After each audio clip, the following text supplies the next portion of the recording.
I made one phone call, and he lost everything. The night Wren Colton made the call that changed everything, she was lying on the bathroom floor of a house she had stopped thinking of as home a long time ago. She did not remember falling. She remembered the kitchen. She remembered the way Brett's voice had gone quiet right before it got bad, the way it always did, that particular silence.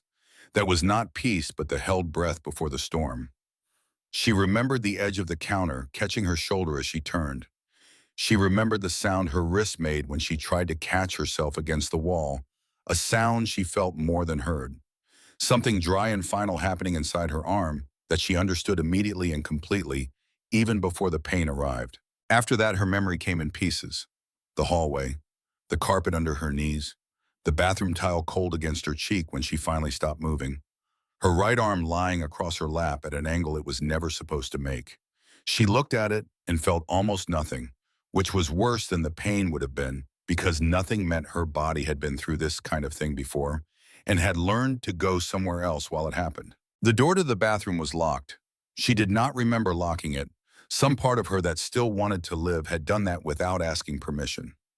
Brett's voice came through the door, not loud, not yet. Wren, the coaxing voice. She knew all his voices. Open the door. She pressed her good hand flat against the tile and breathed through her nose. The doorknob rattled. Baby, come on, open the door and let me see you. She had lived inside that sentence for 5 years. Let me see you. As if looking were a kindness, as if his eyes on her were something she should want. The knob rattled harder. She looked at her purse on the floor beside her. She did not remember grabbing it. That was the part that scared her most, not the broken arm or the blood or the door coming apart above her, but the fact that some small animal piece of her, some fragment that had not yet given up, had grabbed the purse on the way down the hall while the rest of her was busy being hurt. She looked at it the way you look at something belonging to a stranger. Then she reached for it with her left hand. Brett's fist hit the door once, then again. She unzipped the purse. Her fingers would not cooperate. She had to try 3 times before the zipper opened. Inside was the ordinary debris of a shrinking life. Her wallet with the one card Brett had not yet canceled, a tube of lip balm she had owned for 2 years, a receipt from a grocery run 4 weeks ago that she had kept because Brett checked the receipts and she had not wanted to explain the extra box of crackers, a hair tie, a tin of mints, and underneath all of it, in the narrow zipper pocket she had prayed every day for 3 years, he would never find a single business card.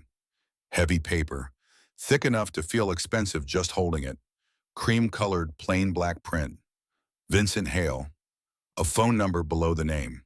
No title, no company, no explanation. She remembered the day he had given it to her. 3 years ago, the lunch shift at Meridian on 4th Street, the restaurant she had worked at before Brett decided his wife was not going to wait tables for other men. A Tuesday in November, she had been carrying a water pitcher and moving between tables when she noticed the woman at table 7. Elderly, maybe 80, white-haired, sitting alone with the menu open in front of her, and her face very close to the page, and her eyes moving, but not reading. Just moving. Wren had set down the pitcher and walked over. She sat down in the empty chair across from the woman and read her the menu.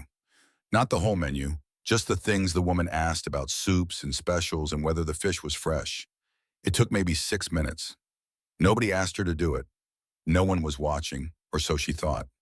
When she brought the check to table 11, the man sitting there had been watching the whole time. He was tall, older than her by maybe 15 or 17 years. A dark suit that fit the way suits fit people in films, not the way they fit people in real life.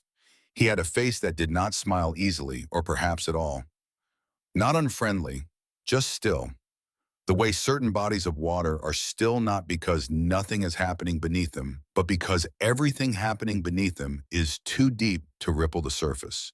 He had left $400 on a $90 check. She had run after him to the door thinking she had misread the slip. Sir, I think there was a mistake." He turned around on the sidewalk. He looked at her the way people look at things they have already thought about. "No mistake," he said. "This is too much."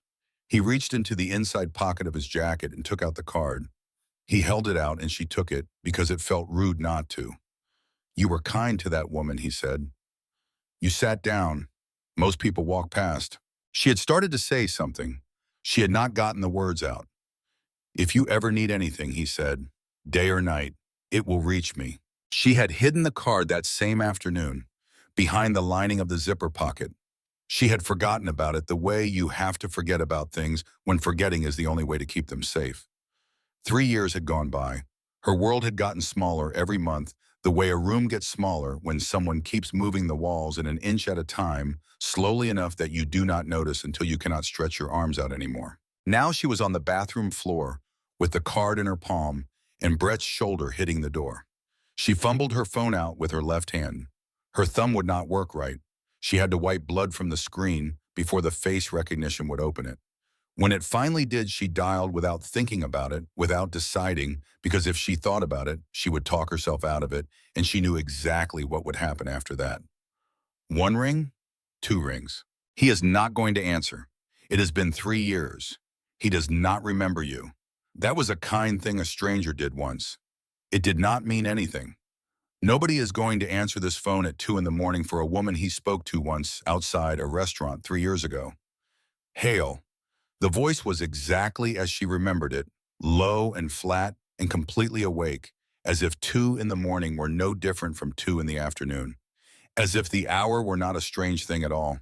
She opened her mouth, nothing came out. Behind the door, wood cracked. Brett was using his shoulder now. "Hello." A pause. "Who is this?"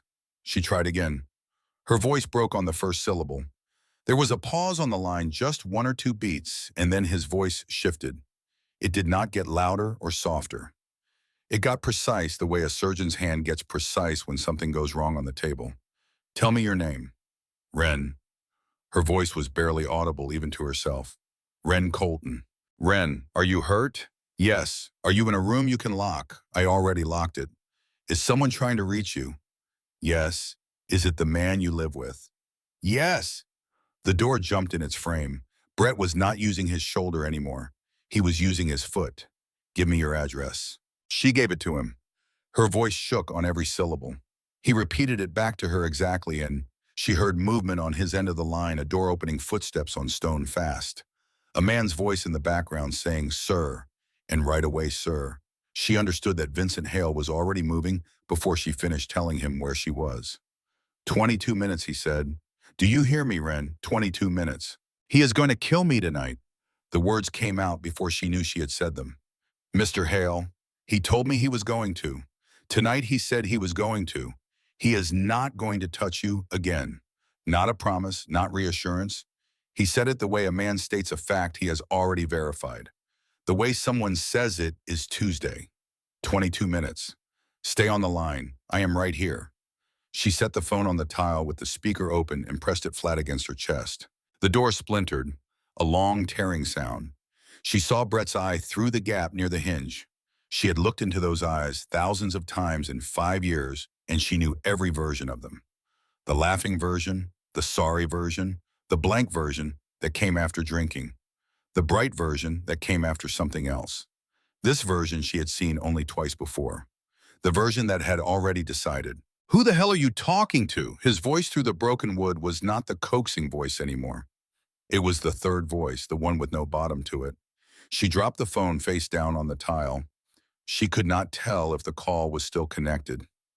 "Nobody," she said. "Open this door, please. Open the door, Ren." She pushed herself up off the floor using only her left arm. Her legs almost did not hold her. She caught the edge of the sink. In the mirror, she saw herself, the blood along her hairline, the left eye already closing the split in her bottom lip, the bruise rising across her collarbone in the shape of fingers, and she looked at the woman in the mirror for a long moment because she did not recognize her. She looked like a photograph in a file. She looked like evidence. She unlocked the door. She did not know why she did it. Perhaps she thought opening it herself would make it less bad. Perhaps she had simply run out of the energy required to keep it locked. Brett was breathing hard in the doorway. He had been a good-looking man once in the way of men who know they are good-looking and use it as a down payment on things they have not earned. Broad shoulders, blue eyes, his mother used to say, could charm a judge. She had believed that face 5.5 years ago at a wedding in Aspen, and she had chosen to believe it every day since, because the alternative was understanding what she had actually walked into. The face in the doorway or small ratio was not that face. Who were you talking to? Nobody. Do not lie to me. I am not. He grabbed her by the hair. He did it the way you grab a bag off a counter. Casually. That was the part she would remember later in the quiet, long after the pain had softened into scar tissue. Not the force of it, the casualness. The way her head was simply an object that belonged to him and he was picking it up. He pulled her out of the bathroom and into the hallway, and her broken arm knocked against the doorframe, and she heard herself make a sound she had never made before, high and involuntary, and he put his hand over her mouth and pushed her into the wall, hard enough that a framed photograph fell from its hook and the glass broke between their feet. Who were you talking to? Nobody. I saw the phone ring. His free hand went around her throat, not squeezing, just resting, thumb on one side, fingers on the other. A preview. She knew what came after previews. I will tell you who you were talking to. His voice had gone very quiet, the dangerous quiet. You were talking to some guy. You think I do not know. You think I am stupid. Who is he? His name is Vincent Hale. She did not plan to say it. She had not decided to say it. The name came out of her the way things come out of you when you have nothing left to spend on self-protection. Brett froze. She watched it happen, not in his face, in his hands. The hand at her throat stayed where it was, but the tension in it changed, went from controlled threat to something uncertain. The name meant nothing to him, she could see that plainly. He did not know who Vincent Hale was, but the way she said it meant something to him. She had not said it like a woman naming a lover. She had said it the way you name something you know is going to come through the door. His grip loosened. What? His name, she said, is Vincent Hale, and he is on his way here right now. You are lying. Look at the phone. She tilted her head toward the bathroom floor, where the phone still lay face down on the tile, its screen glow leaking out at the edges. He is still on the line. Go listen. Brett did not move. He stood there in the broken hallway with glass under their feet, and the house making the sounds houses make at 2 a.m. He looked at her face, searching it for the lie, and found something that was not a lie, and that frightened him in a way she had never seen him frightened before. He released her throat. He turned and walked into the kitchen. She heard the freezer, the clink of a glass, the pour. She slid down the wall until she was sitting on the floor with her back against the wallpaper, the little faded blue diamonds she had hated since the day they moved in. She found the phone with her good hand and lifted it to her ear. 17 minutes, Vincent Hale said. His voice had not changed. He heard everything she said. I know. All of it. From the beginning. I know that too, he said. And Ren, what I heard tonight changes what I am going to do. I came to get you out. That is still what I am doing. But after tonight, I am going to make sure that man never has anything left to come back to. Do you understand what I am telling you? She looked down the hallway toward the kitchen. She could see Brett's shadow moving across the far wall. Yes, she said. Good. 15 minutes. I am right here. He did not hang up. She held the phone against her chest with her good hand and sat on the floor in the hallway with the broken picture glass around her, and she did not cry, which surprised her. She had run out of crying an hour ago, and what was left was something colder and more permanent. Not courage. She would not have called it courage then or ever. It was more like exhaustion that had gone all the way through fear and come out the other side into something very clear and very still. Brett came back from the kitchen with a glass in his hand and crouched down in front of her. The ice clinked. He had the wet eyes now. That was the version that came before either the kiss or the escalation, and she had never in 5 years been able to predict which. You know what your problem is, he said. His voice had shifted, softer now. The softness that was worse than the hitting. You do not appreciate what you have got. He reached out and touched her cheek with 2 fingers, gently. The gentle was always the worst part. The gentle was what made it possible to believe the other version of him, the version that existed for maybe 30 minutes out of every terrible cycle, the version she had spent 5 years trying to protect. I give you a good life, he said. I give you this house. I give you everything. All I ask is that you act like my wife. Through the phone pressed against her chest, so quiet she almost missed it, Vincent Hale's voice said, 10 minutes. Brett set the glass on the floor, and took her face in both his hands gently, the way you hold something fragile, the way you hold something you own. I love you, Brett, Colton said. And Ren Colton looked at him and understood clearly and completely, and for the first time, without any softness around the edges, that love was not what this was, that it had never been what this was, that the word love in his mouth had always meant something else entirely, something closer to the word mine. She did not say anything back. She did not have to. Outside on Caldwell Street in Denton, Colorado, a black SUV was moving through the rain at the speed of something that had already decided what it was going to do. She remembered those 10 minutes afterward, the way you remember things through a fever, the pattern of the wallpaper, the smell of his aftershave, and underneath it, the chemical smell, the thing he took on bad nights that he had promised her 100 times he no longer took, the weight of the phone against her ribs, the cold of the tile through her jeans. Brett sat on the floor across from her with his back against the opposite wall and talked. He went through the whole catalog, the things she had done wrong over 5 years, and the reasons why, and the ways she had disappointed him, and the reasons why none of it was ever his fault. She nodded at the right times. She kept her face arranged in the expression that meant she was listening. She had been doing this for so long, it required no conscious effort. Her broken arm had gone numb again, which she knew was bad, but could not make herself care about. There was a sentence sitting in her chest that she had not known was there until tonight, put there by the moment she looked in the mirror and had not recognized herself. The sentence was, I have been dying in this house for 5 years and nobody knew because I stopped letting them know. She did not cry about it. She made her peace with it the way you make peace with something while you are still inside it, which is not really peace at all, but a kind of breathless surrender. What she felt now was something different from surrender. Something that was arriving at the same time as the headlights she could see through the front window, sweeping across the wall at the end of the hall as a car turned onto their street. Not fast, not dramatic, just a car, a heavy, expensive-sounding car pulling up at the curb and stopping. A door closed, then 2 more softly. Brett did not hear it. He was too deep inside his own voice. Footsteps on the porch. The doorbell rang. Brett stopped speaking. He looked at the front door, then at Ren, then at the front door again. Who the hell is that? He stood up fast enough to knock his glass over. The whiskey spread across the floorboards. I told you, Ren said quietly. You did not. I told you. The doorbell rang again, and then a voice through the door, calm, measured the specific politeness of a man who has never needed to be impolite. Mr. Colton, my name is Vincent Hale. I would like a word.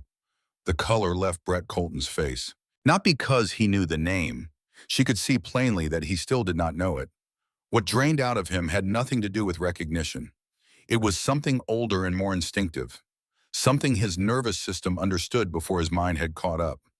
That voice on the other side of the door did not belong to a man who rang doorbells at 2 in the morning out of desperation or confusion or need.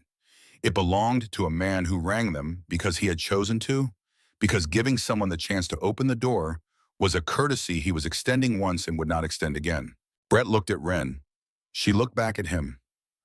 For the first time in 5 years, Brett Colton was afraid, not of her. She understood that. Not of what she had done or what she might do. He was afraid of what was standing on the other side of the door in the rain and the fact that she had put it there. You, he said. His voice was thin now, small. A boy's voice wearing a man's anger. You did this. I made a phone call, Ren said. That is all? That is all I did. The doorbell rang a third time. Mr. Colton, Vincent Hale's voice still patient, still unhurried, still completely certain. I would prefer to do this the civilized way, but I will do it the other way if that is what you prefer. You have about 20 seconds to decide. Brett looked at the door, then at the hallway that led to the back of the house, then at Ren on the floor, and she watched in real time the exact moment he understood that the geometry of his life had shifted and that none of the exits he knew about anymore led anywhere safe.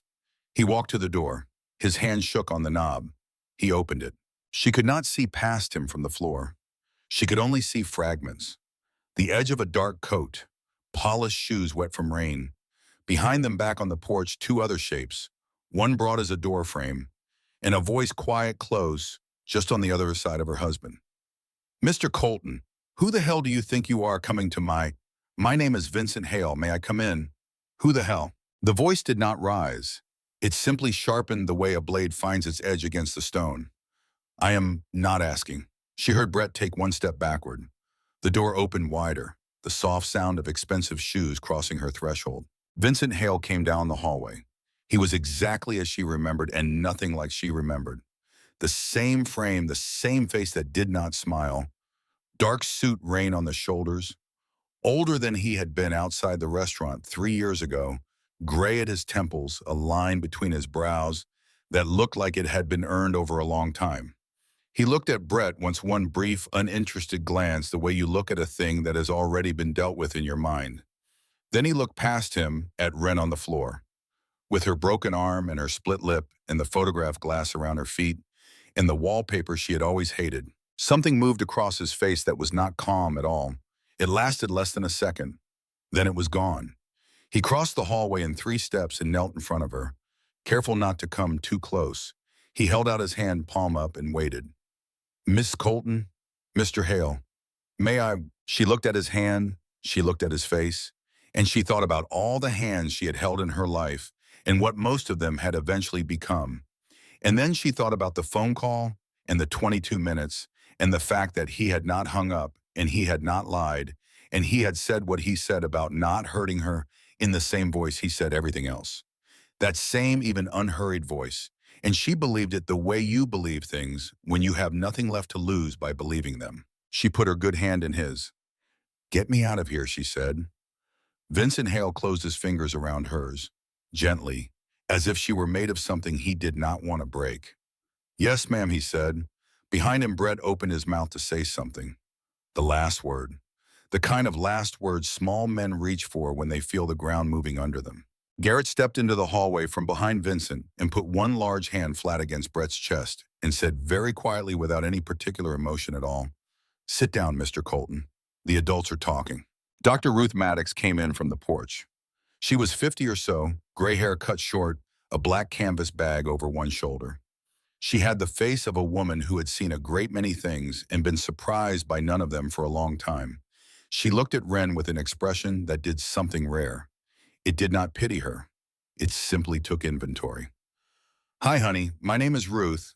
I'm going to take care of you tonight." Owen Sharp came in last, thin charcoal suit, a leather folio under one arm. He went directly to Brett without looking at anything else in the room. He had the manner of a man who has delivered bad news so many times he has stopped feeling the weight of it. "Mr. Colton," he said, "my name is Owen Sharp. I am going to say this once. By my count, you have committed 4 separate felonies in this house tonight, and I have not been upstairs yet. Here is what is going to happen. Dr. Maddox is going to stabilize Ms. Colton. Then we are going to take her somewhere safe. You are not going to follow. You are not going to call. You are not going to come within 500 feet of her, her family, her former workplace, or anyone she has ever spoken to. This document in front of you acknowledges your presence here tonight and consents to her receiving private medical care. It does not admit guilt. It does not waive rights. Sign it, or we call the Denton Police Department right now and you sign something considerably less comfortable." The silence in the hallway lasted perhaps 3 seconds. Brett signed. His signature looked like a child's. The moment Brett's pen left the paper, Owen received a message on his phone. He read it without looking up from his folio. Then he looked at Garrett just briefly, the look of 2 men who have worked together long enough to communicate in fractions of a second. Garrett moved to the front window and looked out through the gap in the curtains. He was still for a moment. Then he turned back and held up his phone so Owen could see the photograph on the screen. A car parked 200 meters down the street, lights off, engine running, facing the house. Owen looked at the photograph and then looked at Brett. "Is that your brother's truck, Mr. Colton?" Brett said nothing, but something happened in his face that was the answer. "He called you before he started tonight," Owen said. "This was not impulsive. You planned this together." Brett said nothing. Garrett photographed the license plate through the window and sent it to Owen, who added it to the folio without a word. Outside, the car's engine turned over. The figure inside had watched the front door open and seen what walked in and had made the calculation that staying put was no longer useful. The car pulled away slowly and disappeared around the far corner. We have the plate, Owen said quietly. We have the photograph and the timestamp. What your brother does next is his problem.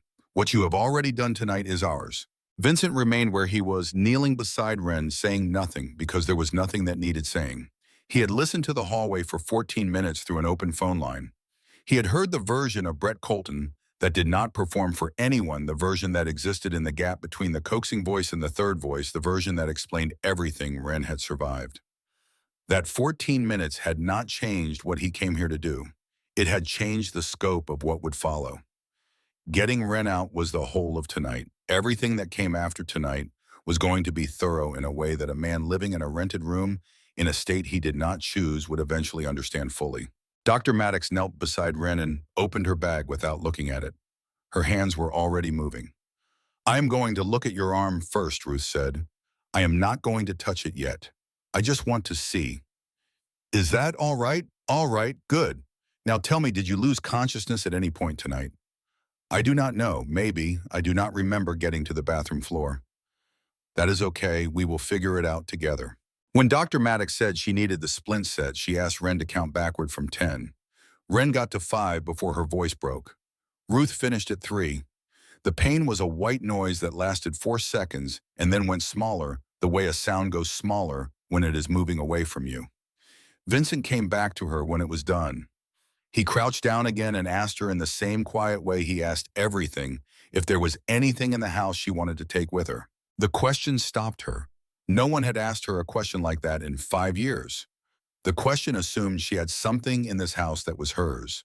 She looked down the hallway past Garrett and Brett's slumped figure against the wall, past the kitchen doorway, past the living room with the furniture Brett had chosen, and the photograph she no longer looked at.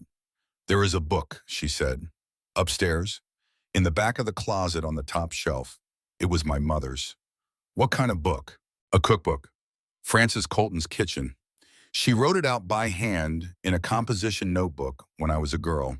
She wrote my name in the front. It is the only thing. Vincent looked at Garrett. Garrett nodded and moved toward the stairs. His footsteps overhead were heavy and unhurried. He came back down 60 seconds later with a battered composition notebook, the cover soft with age, the spine cracked and carefully taped. Ren's mother had written on the front cover in blue ballpoint, Frances Colton's Kitchen. For Ren, for when she has her own kitchen someday. All my love, Mama. Her mother had died when Ren was 21. Garrett handed her the book gently, the way you hand someone something made of glass. Thank you, she said. Ma'am. She held the notebook against her chest with her good arm and started crying for the first time since the bathroom floor. No sound, just water moving down her face. She had not known she had any left. Vincent did not look away, did not tell her it would be all right, did not touch her. He stayed where he was, one knee on the hallway floor, and waited. After a minute, she wiped her face on her shoulder. I am ready, she said. They walked her to the door the way she needed to walk, on her own feet. She had asked for that, and he had honored it without discussion. Dr. Maddox on her left, Vincent on her right. Slow. She did not look at Brett when she passed him. She thought she would want to. She thought she would want the image of him diminished, sitting against the wall of his own hallway, with his hands in his lap, like a punished boy, while the framework of the life he had built to trap her came apart around him. But when she reached the door, she found that she simply did not care. He had stopped mattering sometime in the last hour. He had become a piece of furniture in a house she was about to leave forever. The rain had gone from heavy to a fine mist. The SUV was at the curb engine running, a fourth man standing by the open rear door. He stepped back when he saw her and nodded once respectfully, and she got in. The seat was warm. Someone had turned on the heat before she arrived. That detail undid her more than anything else that night. That somewhere in the previous 22 minutes, someone had thought about the fact that she would be cold. Dr. Maddox got in on her other side. Vincent went around the back of the car. Owen stayed on the porch, already on his phone. Garrett stood in the doorway with his arms folded, looking at Brett Colton, the way a man looks at a dog that has bitten a child. The door of the SUV closed. The SUV pulled away from the curb. Ren watched the house on Caldwell Street move past the window. The porch light Brett always forgot to turn off, the dying juniper she had planted the spring before last that he had refused to let her water during the August drought.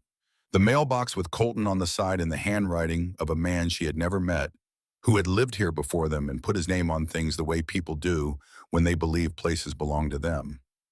And then the house was gone, and then the street was gone.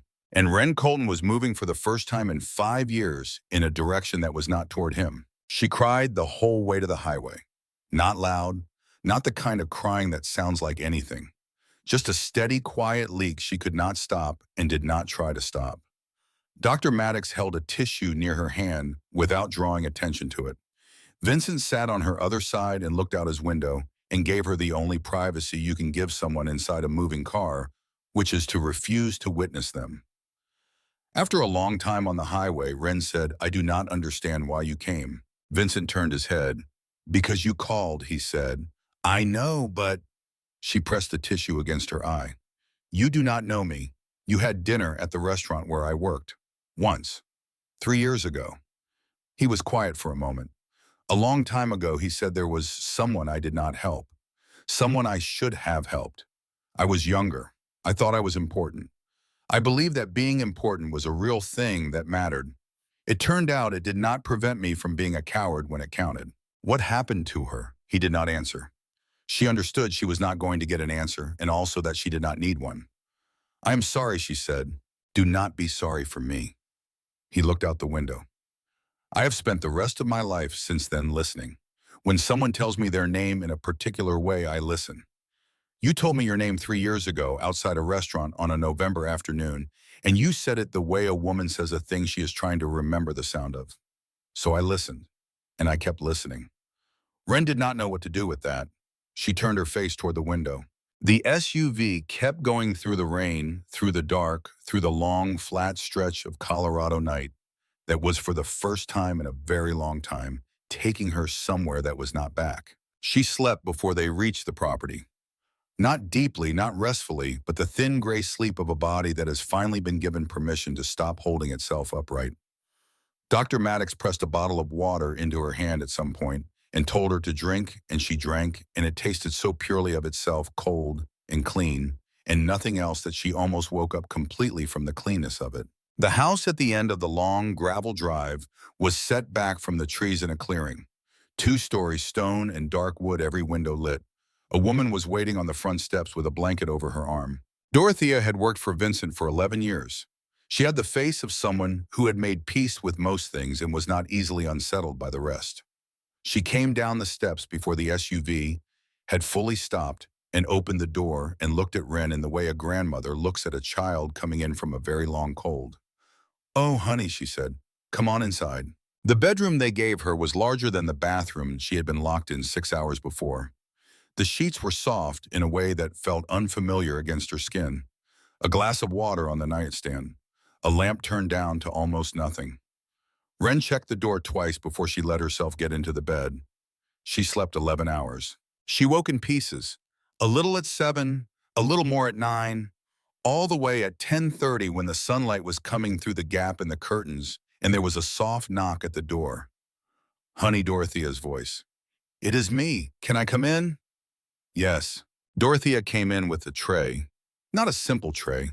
A pot of tea, a bowl of oatmeal with cream and brown sugar on the side, sliced apple, 2 pieces of toast, a small glass of orange juice. She set it on the low table by the window and opened the curtains all the way. "Dr. Maddox wants to come by at 11 to check your arm and your eye," Dorothea said. "And Mr. Hale asked if you would feel up to speaking with him this morning. But only if you want to. He said to tell you he is in no hurry." Ren looked at the food on the table. She looked at the window. She looked at the meadow beyond the glass, the pale gold grass and the pond, and the tree line at the far edge, and the sky above it, vast and blue and indifferent in the way of skies. And she understood that she was going to have to learn how to be inside a morning again, how to be inside a room that was not a trap, how to sit with the ordinary facts of sunlight and tea and the sound of a door that was closed because she had closed it, not because someone had closed it for her. She reached for the tea. She picked it up with her good hand and held it in both hands for a moment, feeling the warmth move through the ceramic into her palms. Then she drank it.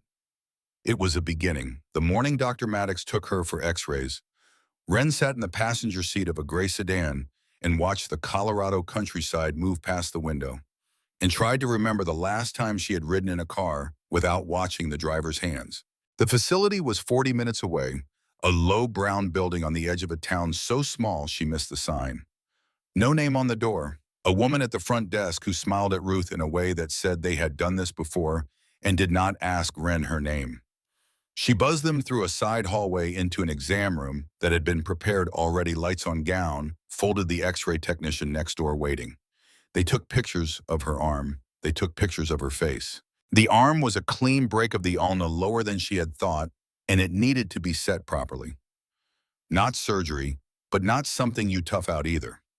Ruth said they would handle it that afternoon at a facility 15 minutes away. The eye was the part Wren had not prepared herself for. The specialist was a quiet man named Dr. Ellison, silver-haired, with the unhurried manner of someone who has spent 30 years looking at things other people cannot bring themselves to look at directly. He sat down beside her after the examination and turned off the bright light and folded his hands in his lap. The orbital bone has a hairline fracture, he said.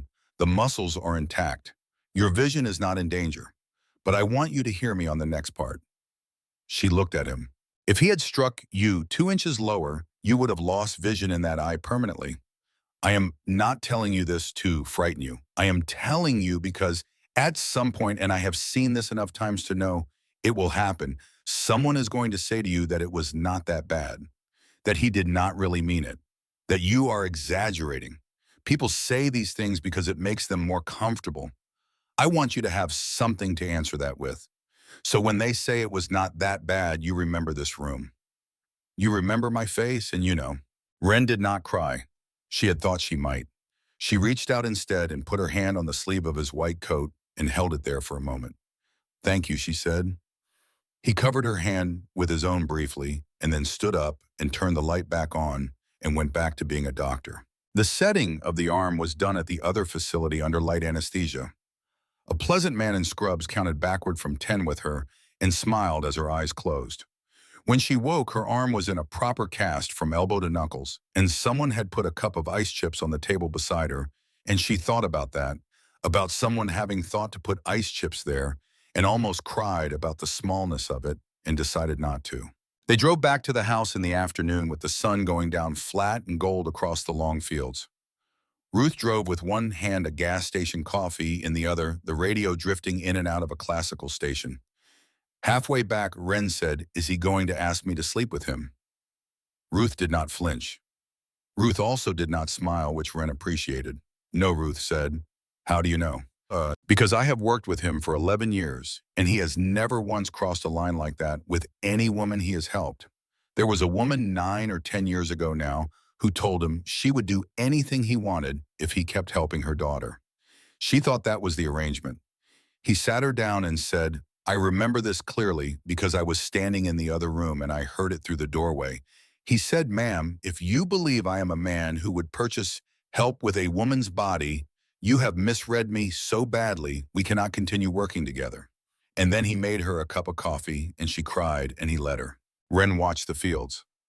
"I am telling you this," Ruth said, "because you need to know it. Not because I think you are foolish for asking.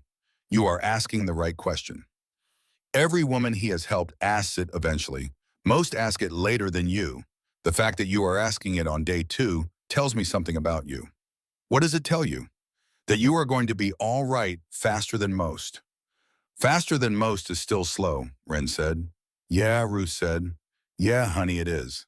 When they got back to the house, Dorothea was on the porch with a cardigan against the evening cold, and she came down the steps and said, "Come on, baby, I have got soup," and there was soup, and there was also Vincent Hale at the dining table with a glass of water and a book open in front of him.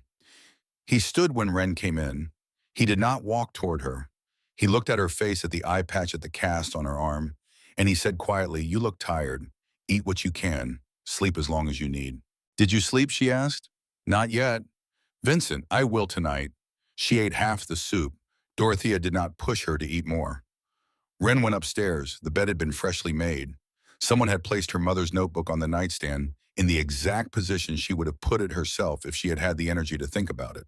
She was asleep before she finished undressing. The third morning, Owen Sharp arrived at lunch with his briefcase and his careful face and a file folder he set on the table in front of her after she had eaten the breakfast Dorothea had put in front of her without asking what she wanted, which Wren was beginning to understand was not inattention, but its opposite. Wren, Owen said, settling into the chair across from her. How are you feeling? Like someone put me through a laundromat. That is honest? Good. He opened the folder. I will be brief. He had spent the previous day doing what Owen did quietly, methodically through channels that produced results without fingerprints. A protective order had been filed the previous morning and granted within hours by a judge who had seen Dr. Maddox's photographs and had not needed much persuading. Brett had been served at 6 that morning. He had been instructed in language Owen said he had taken some personal satisfaction in drafting that he was not to come within 500 feet of Wren, not to contact her by any means, not to approach her family, her former workplace, or any person she had a relationship with, and not to discuss her or their marriage on any public platform. He will violate it, Wren said. He will not be able to help himself. Almost certainly, Owen agreed. That is, in fact, what we want. Men like Brett Colton run on two things: the fear of those around them and the conviction that the rules do not apply to them. When he violates the order, and I agree with you that he will, we document each instance. We build a file. The file becomes the foundation of everything that follows. His compulsion to control you becomes the instrument of his own destruction. Wren looked at the folder. There is something else, Owen said. He paused. Your marriage. I need to ask you some things. She told him. The joint account that had been in Brett's name first. The house that was in Brett's name only because his father, who had not been a lawyer, had told him never to put a wife on a deed. The credit card in her name that he had canceled 2 years ago after she bought a pair of boots for $60. The car in his name. The phone on his plan. The job she had not had in 3.5 years because he had decided it made him look bad that his wife worked. The location app she had not known about. The passwords he had changed all of hers to ones he chose. The friends she had stopped having contact with because each one had eventually become a problem he manufactured. Owen wrote everything down in his neat tilted handwriting. When Wren finished, he looked up. Does he have access to your phone right now? He said. She looked up. Where is your phone? Upstairs, in the outer pocket of my bag. I have not looked at it since I left the house. Is it on? I think so. I did not turn it off. Owen looked at Vincent, who was already standing. He went up the stairs 2 at a time and came back down slower, carrying her bag by the strap at arm's length. He set it on the far end of the table. He reached in and removed the phone. The screen lit up at his touch.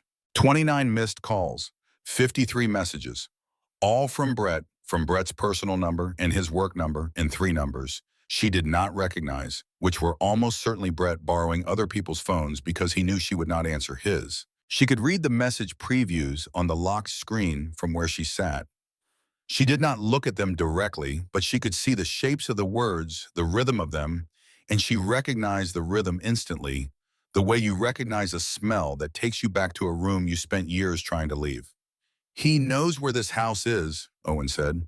The app reports location whether or not the phone is locked. He has known since approximately 5 this morning. Wren sat very still. That is illegal, she said. Many things are illegal, Owen said.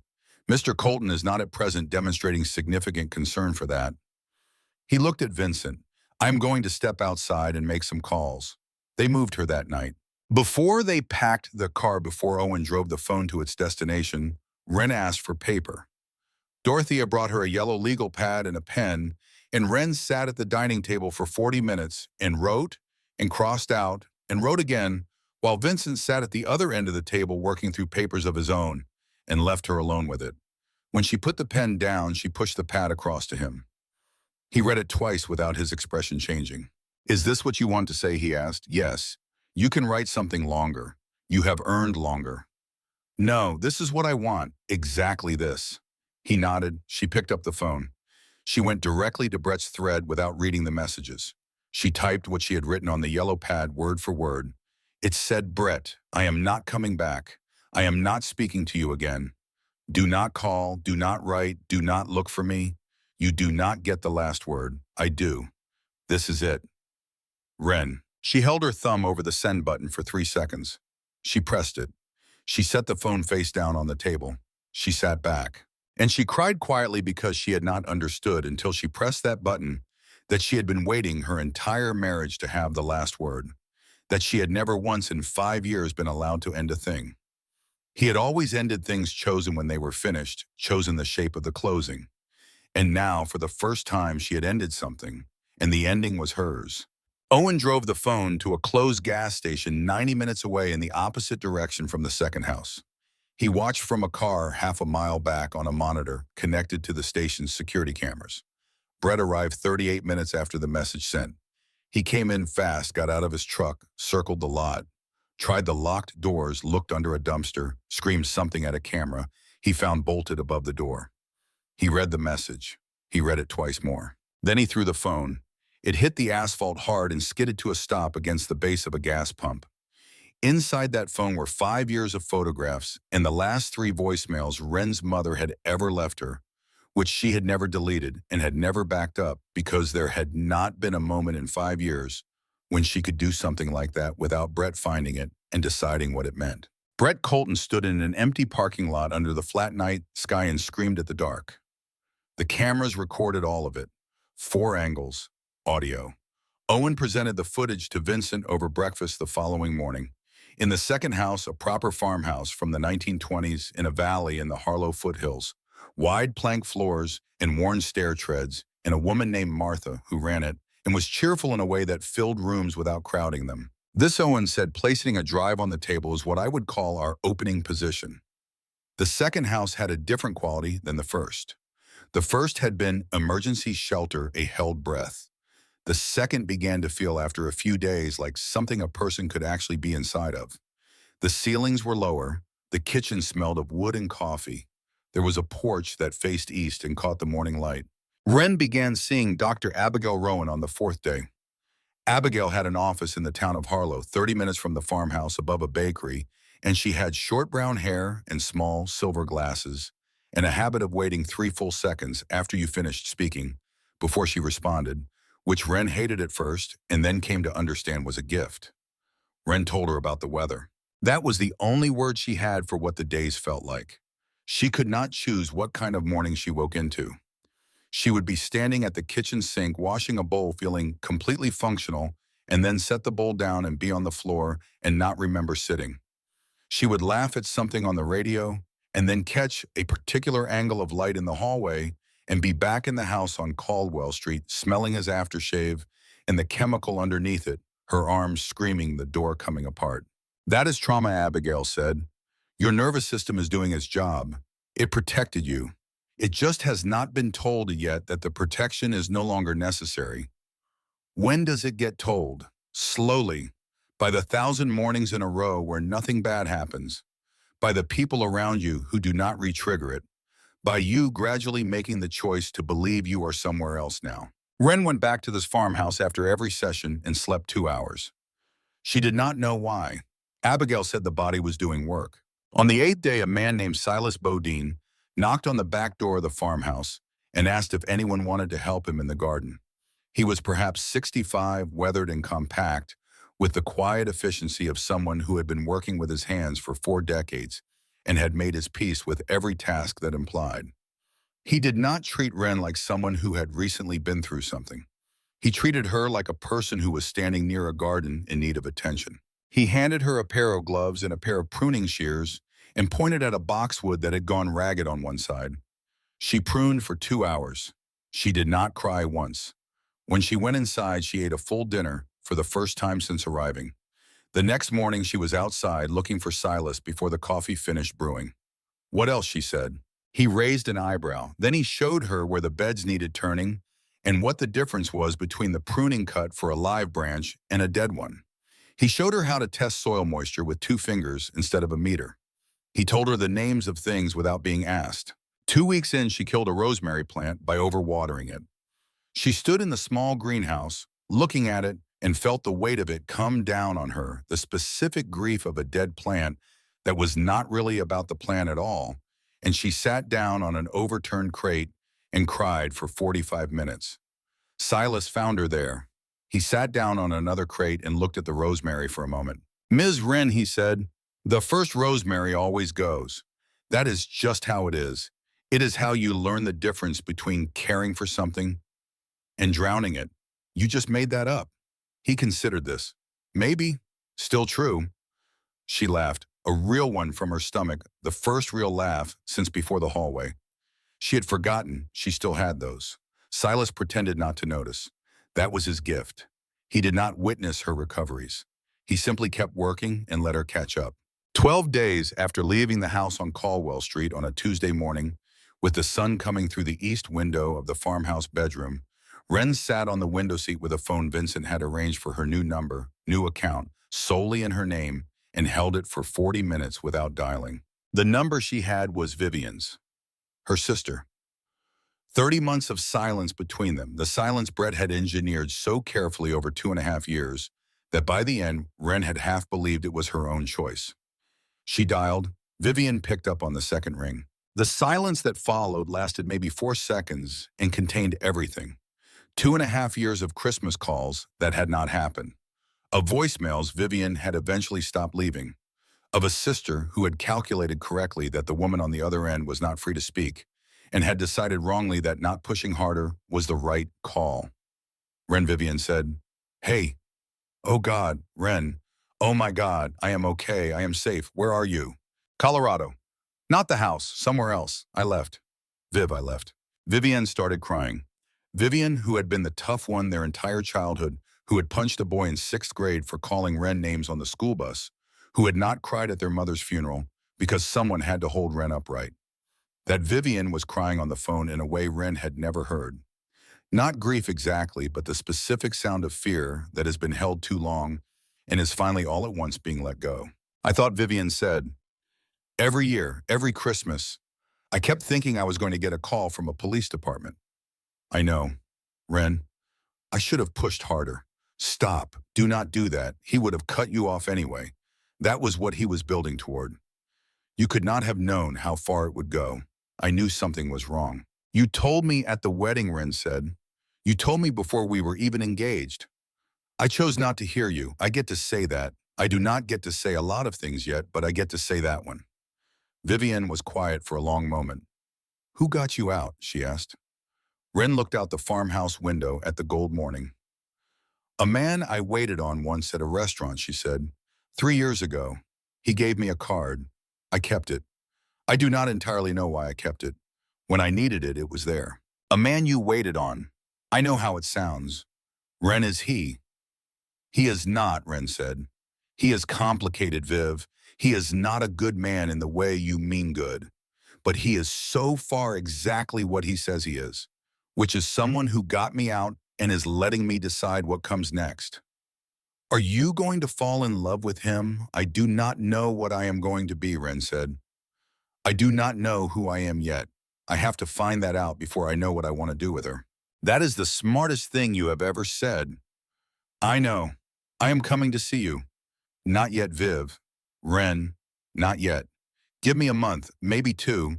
I want you to come and see me when there is a me here for you to see." "2 months," Vivian said. "And then I am coming whether you tell me to or not."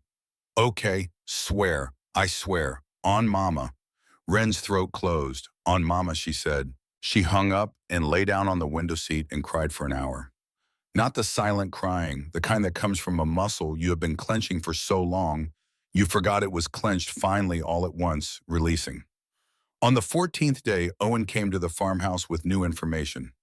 He sat down at the farmhouse table and told Wren what he had found.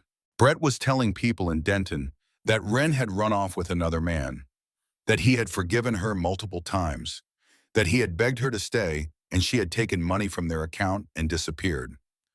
3 of their former neighbors believed it. 2 were uncertain. 1 did not. Mr. Aldridge, Owen said.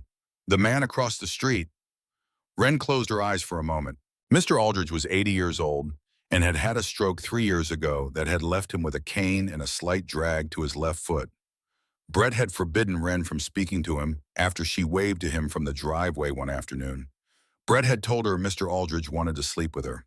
Mr. Aldridge was 80 years old with a cane, and he had simply waved. "He has told the woman down the street, a Mrs. Martinez, that something about Brett's account does not add up," Owen said. "He intends to keep his eyes open." Wren pressed her fingers against her mouth. There is something else, Owen said. He paused. What I am about to tell you is going to be difficult. She straightened in her chair. Brett has done this before. She had known. Some part of her had always known the way you know things you are not ready to name yet. But hearing it said plainly in a farmhouse kitchen and on a winter afternoon was something different from the half-knowledge she had been carrying. Her name is Laurel, Owen said. She is 42 years old now. She lives in Grants Pass, Oregon. She teaches 7th grade English. 11 years ago, she was working at a bar in Laramie, Wyoming, when she met Brett Colton. She left that relationship via ambulance. She did not press charges. She has never spoken publicly about what happened. When she was contacted by someone from a victim advocacy network and told that Brett had done it again to someone else, she did not hesitate. She said, I have been waiting 11 years for someone to ask me what happened. Ren put her face in her hand. And then Owen said there is one more. He told her about Nadine, 45 years old, living in Phoenix, a dental hygienist. 15 years ago, she had tried to report Brett Colton to the police in Phoenix and had been told there was insufficient evidence and the case had been closed without action. She had been carrying that closed case for 15 years. When Owen's contact reached her, Nadine cried for 20 minutes on the phone. Then she said yes. 3 women, Owen said. 15 years. A clear and documented pattern. The district attorney in Denton County will not be able to ignore this file. Ren sat at the table for a long time after Owen finished speaking. The farmhouse was quiet around her. Silas was outside somewhere. Martha was in the back of the house. A bird landed on the porch railing and then left. I want to write to them, Ren said finally. Owen looked at her. To Laurel and Nadine, by hand. I want them to know that I believe them, not through a lawyer or a network. From me, I want them to know there is a woman who came after them who believes every word they never got to say out loud. I will read them first, Owen said, to make sure nothing in them can be used by Brett's attorney if it comes to that. Fine. And Ren, if either of them writes back, you may find yourself with a friend for the rest of your life. Some connections made in this particular dark go very deep. Be ready for that. She wrote the letters that evening. It took her 4 hours. She threw out 8 drafts. The final letter to Laurel was 3 paragraphs long and began, My name is Ren Colton. I married Brett Colton in 2019. I know what he did to you because I know what he did to me. I am writing to tell you that you were not lying and you were not weak and you were not the first. I believe every word you never got to say. The letter to Nadine began differently, more direct, because 15 years of a closed police file required something more than sympathy. It required acknowledgement of the specific failure. Ren wrote, the police were wrong to close your case. What you tried to do took courage. What happened to that courage was not your fault. I believe you. I'm sorry it took this long for someone to say so. She sealed both letters. She handed them to Owen. He read them and was quiet for a moment. Ms. Colton, he said, these are very good letters. She went to bed and slept 6 hours straight, the longest uninterrupted sleep she had managed since the house on Caldwell Street. Laurel wrote back in 9 days. Her letter was shorter than Ren's. It said, Ren, I have spent 11 years believing I was crazy. You are the first person to tell me out loud that I was not. I will never forget your name. If you ever need anything, ever in any hallway, ever again, you call me. My number is below. Ren read it in the kitchen. She read it twice. Then she went out onto the back porch of the farmhouse in her wool socks in the January cold and stood under the bare branches of the old oak at the edge of the yard and said out loud to the trees and the flat, pale winter sky, I am not alone. 3 words. Simple ones. But it was the first sentence in the truest sense of the rest of her life. Nadine's letter came 4 days after that. It was longer. It described the night she had walked into a police station in Phoenix with bruises on her face and a story that had been written down in a file and then filed away into nothing. It described the 15 years of carrying that nothing. And at the end it said, I have refiled.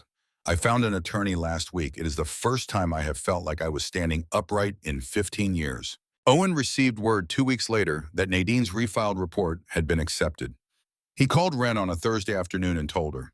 The 3 statements together, he said, constitute a pattern that the Denton County DA cannot dismiss. Brett Colton will be summoned for formal questioning within 60 days. Ren was standing at the farmhouse kitchen window when she took the call. She had a trowel in her good hand and potting soil on her cast because Silas had finally allowed her into the seed starting work, the careful tray and soil work of late January that would eventually become the summer garden. She thanked Owen and ended the call and stood for a moment looking out at the bare yard and felt something she had not felt in so long. She had to name it carefully to make sure she was identifying it correctly. It was not triumph. It was not relief exactly. It was something quieter and more permanent. The feeling of a weight that has been carried so long, you stopped noticing it as a weight and had started thinking of it as simply the shape of your spine lifting. She went back to the seed trays. Silas had given her tomato starts to tend a beefsteak variety he said would produce well into September if the summer held. She had been thinking about names since the first day she had touched the seed packets. She pressed a small white label into the soil of the first pot. Frances, it said, her mother's name. The name in the front of the notebook on her nightstand. For Wren, for when she has her own kitchen someday. She stepped back and looked at the small plant in its pot, its pale green stem reaching toward the greenhouse glass and the thin winter light beyond it. It was not much to look at yet. It was going to be extraordinary. In early February, Wren drove to town alone for the first time. She had been practicing on the long gravel drive for 10 days, then the county road, then the town of Harlow itself. The gray sedan handled easily, and the roads were clear, and she drove with the window cracked despite the cold, because the cold air on her face felt like something she was choosing. She parked in front of a hardware store on Harlow's main block and sat in the car for 20 minutes before she went in. Inside, she walked the aisles, slowly reading labels, touching things. She bought a clay pot, a small bag of potting soil, and a second tomato seedling to keep Frances company in the greenhouse. Weeks later, the stem barely the width of a pencil, its two leaves bright and unreasonably green. She paid with her own card on her own account that Owen had helped her open in her name with her signature. She carried the seedling out to the car and set it on the passenger seat and looked at it for a long time. Then she laughed, out loud. Alone in a parking lot in Harlow, Colorado in February, she laughed because she understood that this $12 tomato seedling was the first thing she had chosen for herself, purely for herself with no one watching and no one to answer to in 5.5 years. She drove home with the window down. She was still smiling when she got out of the car, and Silas, who was turning the far bed, looked up and saw her face and said nothing but raised one hand in acknowledgement, the way a person acknowledges something that does not need to be said. The dismantling of Brett Colton's life did not happen all at once. It happened quietly in pieces, each piece small enough on its own to look like bad luck to anyone who was not paying close attention. The bar went first.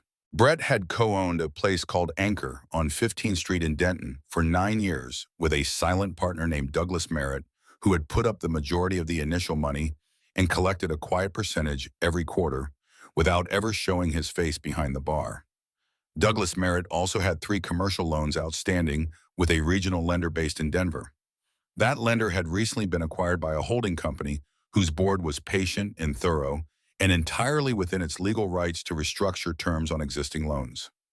Douglas Merritt received a letter in January informing him that his loans were being reviewed. He received a follow-up call in early February. By the 3rd week of February, he had agreed in exchange for favorable restructuring to terminate his partnership with Brett Colton and sell his share to a newly formed LLC. The LLC immediately exercised its rights as majority owner to remove Brett from operational management of Anchor on 15th. Brett arrived at the bar on a Thursday morning to find the locks changed and a letter from Owen Sharp's office taped to the door. The house on Caldwell Street had been purchased with a home equity line Brett had taken out 2 years earlier to buy a boat he used 4 times before leaving it at a marina in Grand Junction, where it had been sitting ever since accumulating fees. The bank holding that line of credit had been conducting a review of accounts flagged for irregular repayment patterns. Brett's account was flagged in late January. In mid-February, the bank called in the note. Brett had 90 days to cover the outstanding balance, or the property would move toward foreclosure. Brett did not have 90 days worth of money. The truck had been financed through a dealership in Denton that did a significant volume of business with a logistics company in which Vincent Hale held a controlling interest. The financing was referred for an audit of origination irregularities. The truck was repossessed on a Tuesday. His 3 credit cards, all carrying balances close to their limits, were flagged for enhanced review by their respective issuers within the same 2-week window. All three were frozen pending investigation.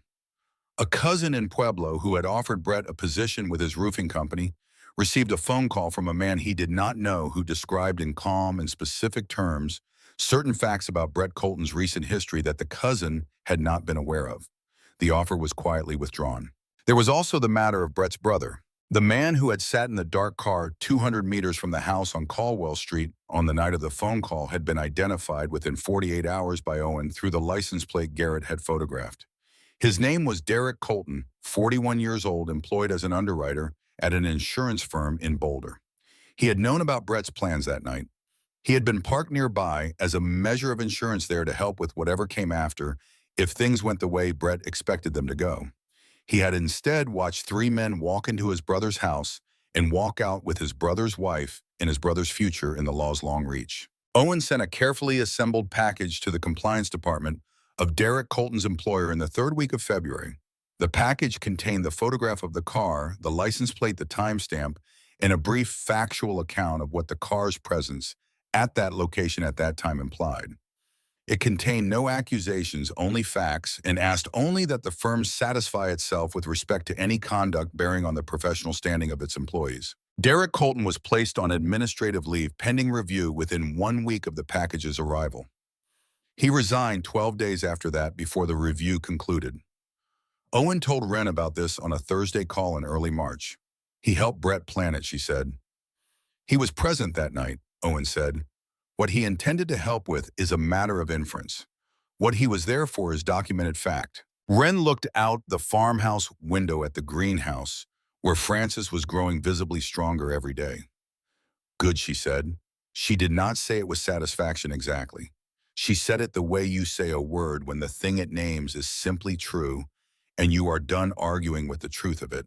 By the end of February, Brett Colton was living in a room at a motel on the western edge of Nevada, paying by the week with cash because his cards no longer worked and had not had a drink in 11 days.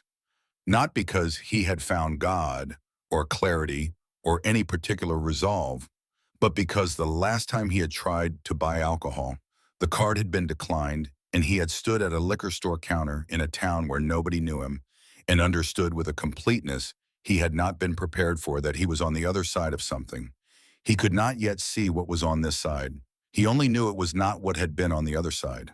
On the last day of February, a plain envelope arrived at the front desk of his motel. No return address. Inside was a single document, 3 pages printed on plain paper. It was Wren's statement, the one that described in plain and careful language the 5 years of the house on Caldwell Street. Every incident with a date where she could remember one. Every doctor visit she had made alone. The broken wrist in 2021 that she had told the urgent care physician was from a fall. The split above her eyebrow in 2022 that had required 3 stitches. At the bottom of the third page was her signature. Nothing else. No note. No accompanying letter. No explanation. Just her name signed clearly at the bottom of 3 pages that said, "I was here. I know what happened, and I am not afraid of you knowing that I know." Brett read the document sitting on the edge of the motel bed. He read it twice. He sat with it in his hands for a long time after he finished reading. He knew who had sent it. He did not need a return address. He knew from the first sentence, recognized the precision of it, the careful language of a woman who had been waiting a long time to say something and had chosen her words accordingly. He sat with that for a long time and did not do anything, because there was nothing left to do. In Denton, Colorado, on the same day the envelope arrived at the motel, Mr. Aldridge received a letter at his house across the street from where the Coltons had lived. It was 2 pages unsigned, typed cleanly on plain paper. It contained a summary of what had happened inside that house. It contained copies of 2 of Dr. Maddox's photographs. It contained a single line at the bottom, "You were right to be suspicious. You were right all along." Mr. Aldridge read the letter sitting at his kitchen table. He read it twice. Then he put on his coat and picked up his cane and walked across the street and down the block to the house of Mrs. Martinez, who had lived on Caldwell Street for 22 years and had brought Wren a casserole once when she noticed Wren's car in the driveway 3 days running without anyone coming or going. Mrs. Martinez read the letter standing at her front door. They walked together to Patricia Calloway's coffee shop on the corner of Hargrove and Fifth, where Patricia had been making the same dark roast since 2003 and knew the face of every person who had ever sat in her booths. Patricia had known something was wrong with the Colton situation for 2 years. She had given Wren the same cup twice on 3 separate occasions, when Brett had come in and told her Wren had ordered something she had not ordered, and each time Patricia had quietly made the correct drink and said nothing because she had not known what else to do. She read the letter behind the counter. Her eyes filled. "I knew it," Patricia said. "I knew it, and I did not do enough." The three of them sat in a booth for 2 hours that afternoon. By the end of it, 4 people in Denton, Colorado knew the truth about Brett Colton. 4 was not many, but 4 was not one. 4 was the beginning of a sentence that the city had not been able to say about him before. Owen received word in mid-March that Nadine's refiled report had been combined with Laurel's statement and Wren's own documentation into a formal investigative file. The Denton County District Attorney's Office had opened it officially. Brett had been summoned for questioning. He had appeared with an attorney.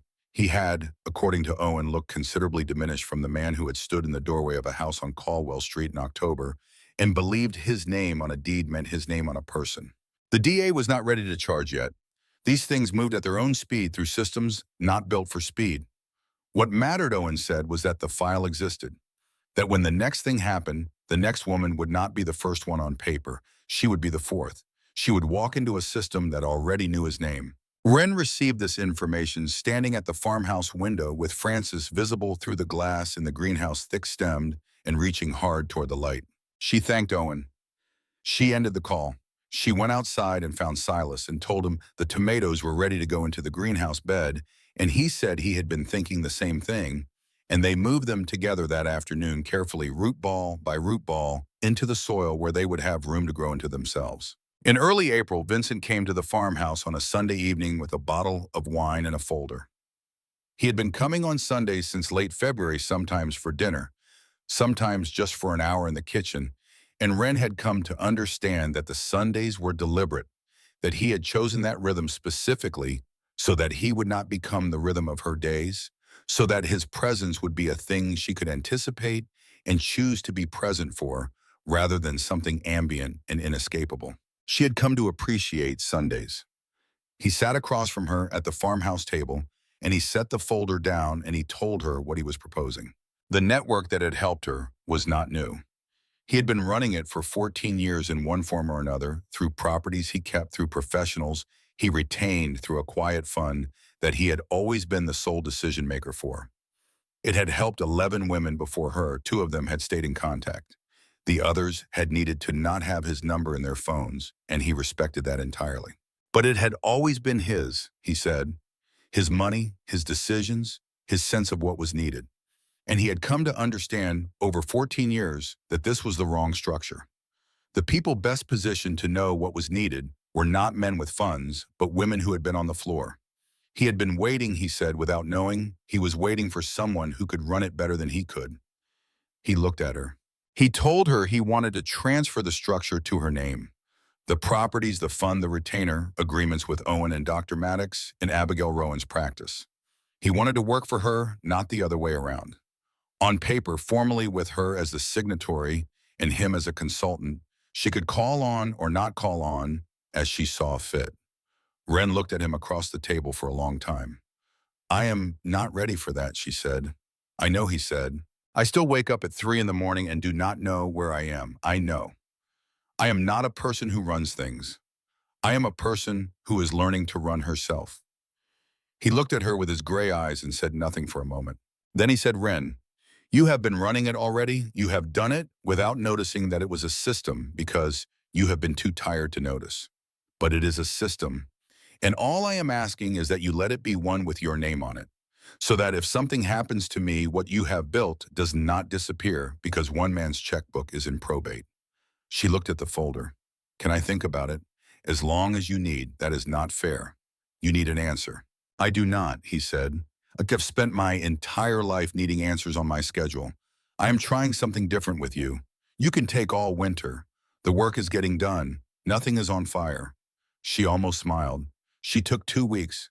She said yes on a Tuesday morning at the farmhouse kitchen table over eggs that Dorothea had scrambled with chives from the small herb bed Silas had put in along the south wall. She said it simply without a speech. "Okay," she said. "Have Owen draw it up. I will sign." Vincent set down his coffee cup.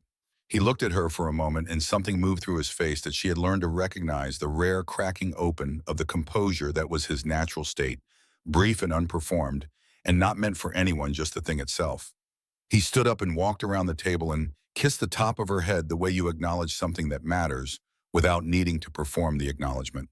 Then he went out to make a phone call, and she sat alone at the table with the morning light on the wood and understood that she had just decided on a Tuesday in April what she was going to do with the rest of her life.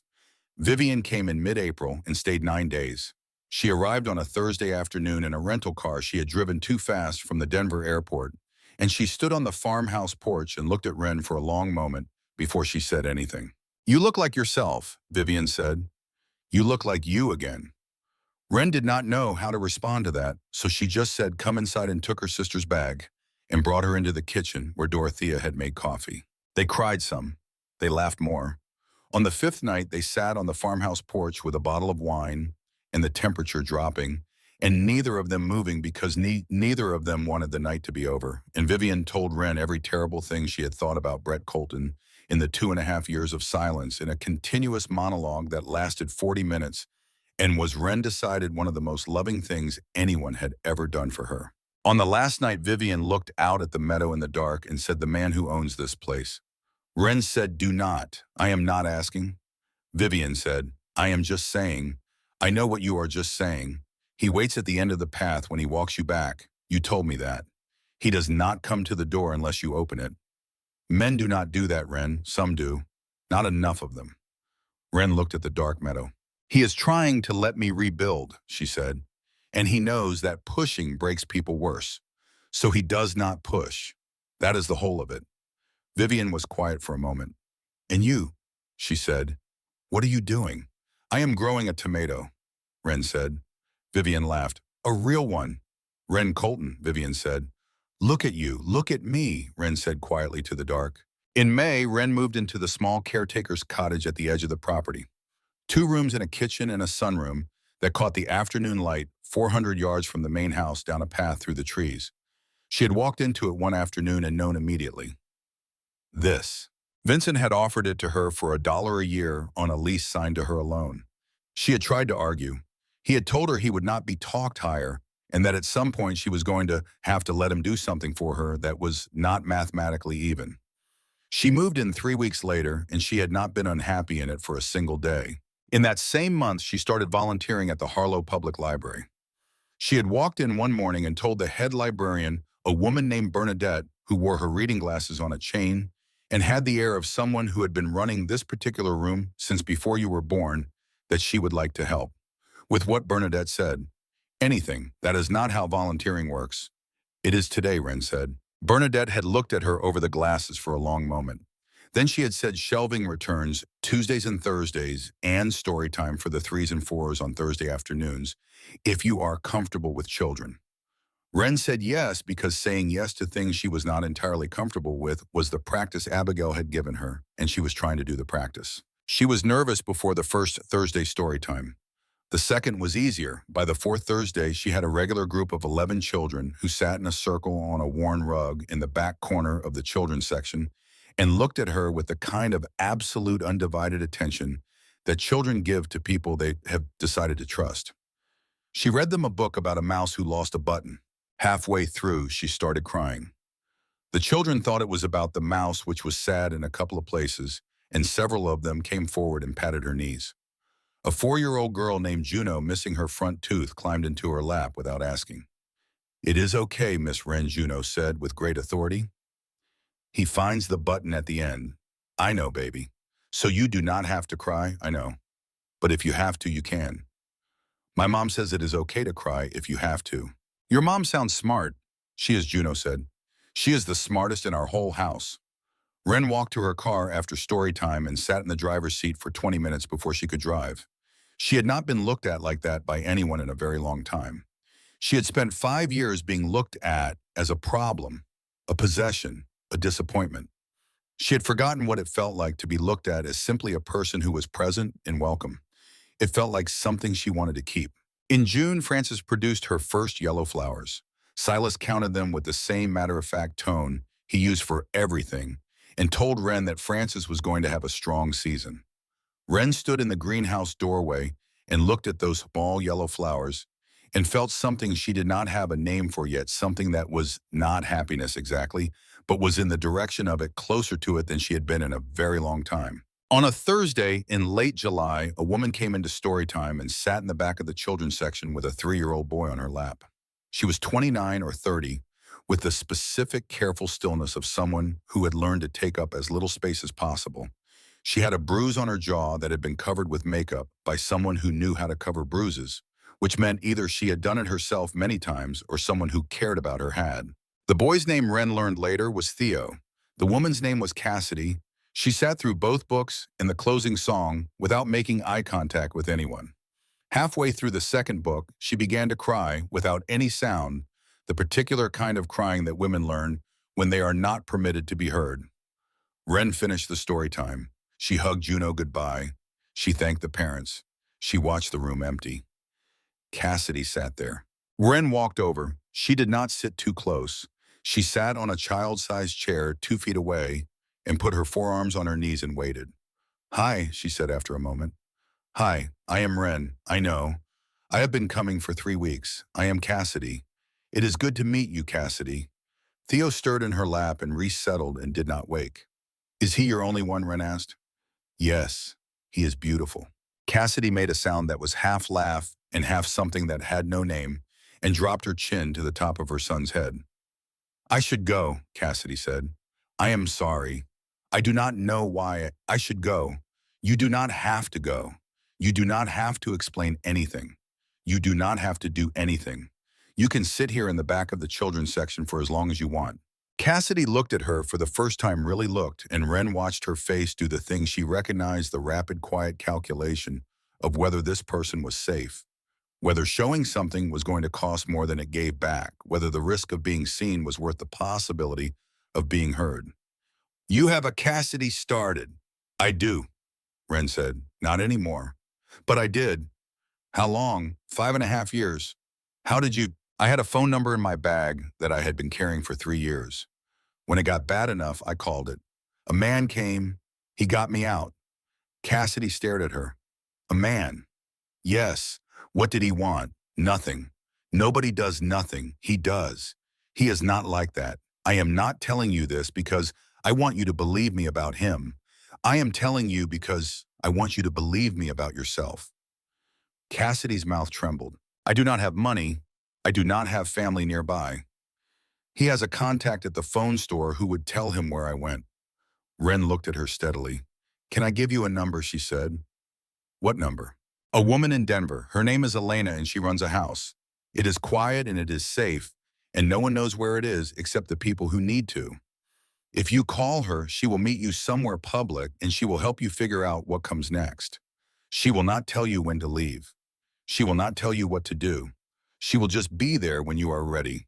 "How do you know her?" "I helped fund her house," Wren said. "A woman who helped me gave me a number, and now I am giving you a number. That is how this works. That is how it has always worked." Cassidy's shoulders had begun to shake. Wren stood up slowly and went to the reference desk and took a scrap of scratch paper and a pencil and wrote Elena's number on it. Under it, she wrote her own. Under that, she wrote, "You are not crazy. You are not weak. You are not stuck. Call whenever you are ready, even if ready is 3 years from now." She folded it small and slid it across to Cassidy's open hand. "Put it in your shoe," Wren said. "Under the insole if there is one. If he finds it, say you found it on the floor and we're going to throw it away. Can you remember that?" "Under the insole," Cassidy said. "If he finds it, I found it on the floor." "Good." Cassidy looked up at her. "Wren," she said, "I know, I cannot. You do not have to do anything today. You already did the thing. You came in here, you sat down, you let me see you. That was the hard part. That is already behind you." Cassidy nodded. She stood up carefully with Theo. She walked out of the library with her son and a folded piece of paper in her left shoe. Wren stood in the children's section and watched her go. Bernadette at the reference desk had been pretending to organize a display for the last 10 minutes. "You want to tell me what that was?" she said quietly when the door closed. "Not really," Wren said. "Fair enough." Bernadette took off her glasses and let them hang on the chain. "If she comes back and asks for you and you are not here." Bernadette Wren started. "I know what that was," Bernadette said. "I have been working in libraries for 30 years. I have seen that conversation at that table with that boy, asleep on his mama, more times than I can count. You do not have to explain this to me. If she comes in here looking for you, I will sit her down in the back office with coffee, and I will call you, and I will not let her leave until you get here." Wren's eyes filled. "Go shelve the returns," Bernadette said, "before I cry at my own desk." Cassidy called on a Saturday morning in early August at 6:14. Wren was already awake. She had been awake since 5, the early light coming through the cottage window. When Cassidy called, Wren answered on the first ring. "I am in the parking lot of a gas station," Cassidy said. "In Lyman. I have Theo. I have 2 bags. I have $41. I have nowhere to go." "I am coming," Wren said. "Stay in the car. Lock the doors. I am an hour and a half out. I am coming right now." She called Owen on the road because Owen needed to know about the state line issue and the custody paperwork. Owen said he would have someone meet them at the house with an emergency packet. "Fourth one," Owen said. "I know. In 5 months. I know. You doing all right?" "Yes," she said. "Actually, yes." "Good. Drive safe." She drove safe. She got to Lyman at 7:51. Cassidy was in a 12-year-old Subaru with a cracked windshield and a check engine light that had been on so long it had become part of the interior. Theo was eating a granola bar from the glove compartment and explaining to no one in particular that his mom had said they were going on an adventure. "That is right," Wren said through the window. "A big one." "Are there bears?" Theo asked. "No bears." "Good," Theo said. "I do not like bears." Cassidy started crying. Wren got in the driver's seat of the Subaru and drove them home. Home. That was what she had started calling it sometime in the spring. It was not a word she had applied to a place since before the house on Caldwell Street, because that house had taught her that a place with that name could be a trap, and she had not been ready to use the word again until she understood in her body, rather than just her mind, that a home was not something someone gave you and could therefore take away. A home was something you built from what you chose, and what you chose was always yours. Frances gave her first fruit in late August, 17 tomatoes across the season. Silas picked the first one with ceremony and brought it inside on a plate with a pinch of sea salt and set it on the kitchen counter of the cottage and announced that Frances was a success. Wren ate a slice standing at the counter in her bare feet. It tasted like a tomato. It tasted like something she had grown from a seed she had chosen in a hardware store in February when she had still been learning how to be inside a morning. It tasted like a summer she was actually living in rather than watching from a locked bathroom with her cheek against the tile. She thought standing there that if anyone had told her on the night of the phone call on the floor with her broken arm and the door coming apart that this was where she would be 10 months later, barefoot in a kitchen eating a tomato named after her mother in a house that was hers, she would not have been able to imagine it. Not because she lacked imagination, because imagination requires a future, and in the house on Caldwell Street, she had stopped being able to perceive one. The wedding was in September, the 2nd September after the phone call. It was in the meadow behind the main house on a clear afternoon, the cottonwoods doing their silver shaking in the light breeze, the grass at its last gold before the year turned. 30 people. The ceremony was short and honest and did not perform anything that was not true. Vivienne cried from the beginning and did not stop until it was over, and then cried some more at the reception. Theo, 5 years old now, in a navy suit that Cassidy had found at a consignment shop in Harlow, carried the rings with an expression of such serious professional commitment that several of the guests had to look away to keep from laughing. Dorothea cooked. Silas built an arch out of branches from the old oak and wove wild grasses through it. Bernadette read a short passage from a picture book about a mouse who could not find his button and looked for it everywhere and found it at the end in a place he had passed many times without seeing. Cassidy stood and gave a toast that was shorter than anyone expected. 3 years ago, she said, I cried in a library with my son on my lap and a bruise on my face and a piece of paper in my shoe. Today, I am standing here in a field in Colorado. She stopped for a moment. She did not gesture at Ren directly. She looked at her instead, and the look said everything the words were not going to say. And if you are a woman somewhere tonight, sitting in a library or a bathroom or a parking lot, and you have a number in your shoe, and you have not called it yet, hold on, we are coming. We are slower than we should be and fewer than we should be. But we are coming. Her name is Ren, and she is one of the people who is coming. The meadow went quiet for a moment in that particular way. Outdoor spaces go quiet when something true has been said inside them. Vincent, standing beside Ren, did not cry. But his face did the thing she had come to know well over 2 years, the brief, unguarded opening of the composure, the thing beneath the stillness surfacing for just a moment. He did not bring it back as quickly as usual. She turned to look at him. He looked back at her. Not the way people look at each other at weddings performing the emotion for an audience. The way two people look at each other when they have traveled a very long way through difficult country and have arrived against considerable odds, somewhere worth arriving. Two people who understood each other's weight and had chosen to stand beside it anyway. She took his hand, he held it. The reception went until the stars came out and the temperature dropped and Dorothea brought blankets from the house and everyone moved inside. Ren stayed outside a few minutes longer, standing in the meadow in her dress with the last warmth of the day in the ground under her feet and the first chill of the evening on her face. She thought about the floor of the bathroom on Caldwell Street. She thought about the business card in the lining of her bag.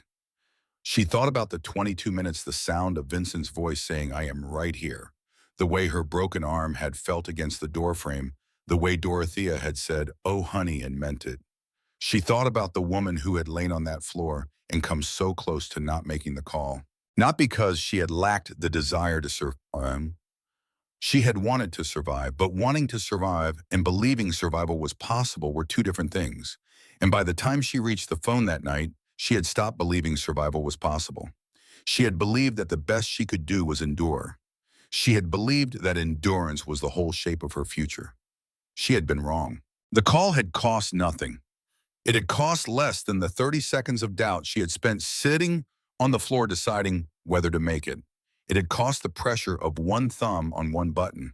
That was all. That was the whole price. She thought about what she had said to Cassidy in the library. She thought about what she was going to keep saying to every woman who sat down across from her in a children's section, or a parking lot, or a phone call at 6 in the morning with a child in the back seat and $41 and nowhere to go. You do not have to be brave. You do not have to be ready. You do not have to have a plan or a packed bag or a destination. You just have to dial. You just have to put one voice between yourself and the door. That is all it takes. That is the whole of it. One call, she had made it. And now, standing in a meadow in September, with stars coming out over Colorado, and the sound of people she loved inside a warm house behind her, she was here. She was all the way here, in her life, in her name, in her own story which belonged entirely to her and to no one else and never would again. She stood there a little longer in the dark. Then she went inside.